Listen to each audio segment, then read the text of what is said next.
Before we get going, I just want to know if you could tell us about the Ada Lovelace Academy. What's going on? You tweeted out some info about it recently. Yep. Yeah, tell us about it. So it's there's a great initiative called the Free School Policy. It's a Swedish initiative that's been applied in the UK, and the aim really is to propose new ways of educational models. So what I'm doing is kind of super niche. It's a free school for 16 to 19-year-olds celebrating creative and digital entrepreneurship. So that means those of you who want to be web designers, web developers, you want to work in marketing, digital communication, creative arts, you maybe want to be a freelancer, maybe you're an illustrator.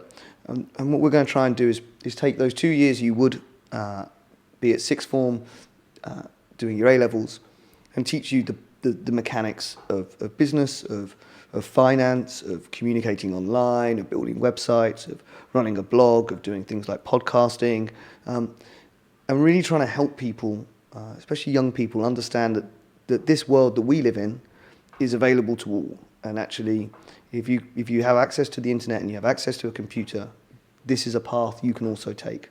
So currently we're going to apply in September. Just started to assemble the governance board. We've got some really great people on that. Reaching out to people, trying to fundraise to kind of get some money in the system. And we're taking a really unusual approach. We're taking a lot of pedagogical sort of learnings from very expensive private schools and giving them away to anyone who wishes to come. So it's a completely free state school, but we're doing things like the Harkness method. The Harkness method is applied in Wellington College, which is a super expensive, fancy UK school, and Exeter College, which is a super expensive, fancy American school. America, yeah. And it's conversation-led, so you have like one teacher / facilitator to 10, and you invert the model. So homework is done in class, studying about the lesson is done on the young person's own time, and they come to the lesson with questions, and the aim is to get the young people to teach each other. So the theory is that not everyone will struggle at the same piece. They will struggle at different pieces.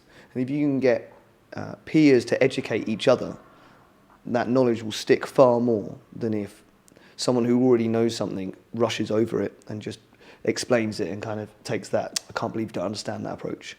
You're really trying to sort of let peers teach each other, because we know in the world of work that's actually what happens. In great work environments, you're teaching each other all the time. So we're taking all of that sort of methodology and really baking it into the system, and really trying to do a lot, which is giving power to the children, giving so the governance model, what are the rules, what is the disciplinary structure, that's all going to be on the young people to decide and to create. We're working with a series of work partners and interested people, both large tech companies and small marketing agencies, to ensure that the curriculum is exactly what they need. And now we're just beginning to sort of work out what the finance model is. So looking at not only we get funding from the DFE, the Department for Education, but also we get maybe money from those that we place into work, and also working out if a young person wants to go on to university, how do we match that up? So how does the curriculum fit in the pre-existing standards? How did you decide that age range? You say kids, we're talking 16 yeah, I mean, to 19. they are young adults, in all honesty. It reduced the amount of sort of limitations that I had to focus on. If I did 11 to 14, that's very young, I think. You also have to do a lot more work around special educational needs and focusing on that, which was something I just, as someone who's got no educational experience, just seemed like a bridge too far. I thought, let's leave that to other people.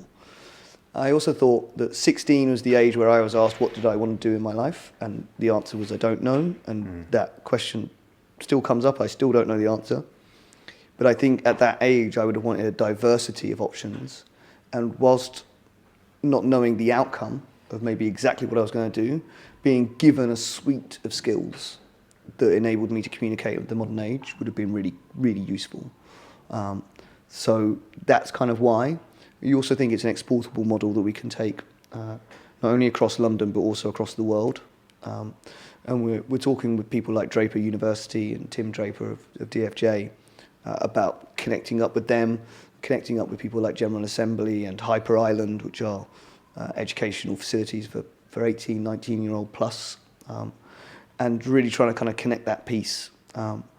So a little bit of laziness, a little bit of lack of experience, but also it felt like the chance where we were a lot freer to teach in a much more grown-up adult way, without the sort of what are quite strict requirements regarding looking after children and things like you now have to have there's a form you have to fill if you deal with children to prove you're not a paedophile. Criminal check and all That's that it. stuff. CRB. Yeah, CRB. Yes. I've filled them out before.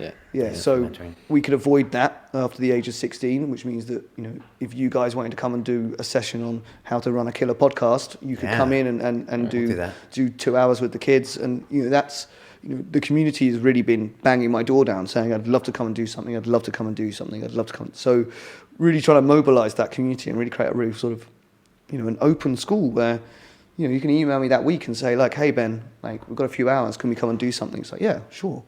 And really making a very sort of flexible, agile working environment that it is really 16 onwards that you're cognitively able to handle kind of those shifting and flexible sort of scenarios. When you're 11, I think you need quite a lot of structure still. Yeah, you can kind of take some responsibility when you're at 16. Yeah, for sure. And be accountable. Yeah.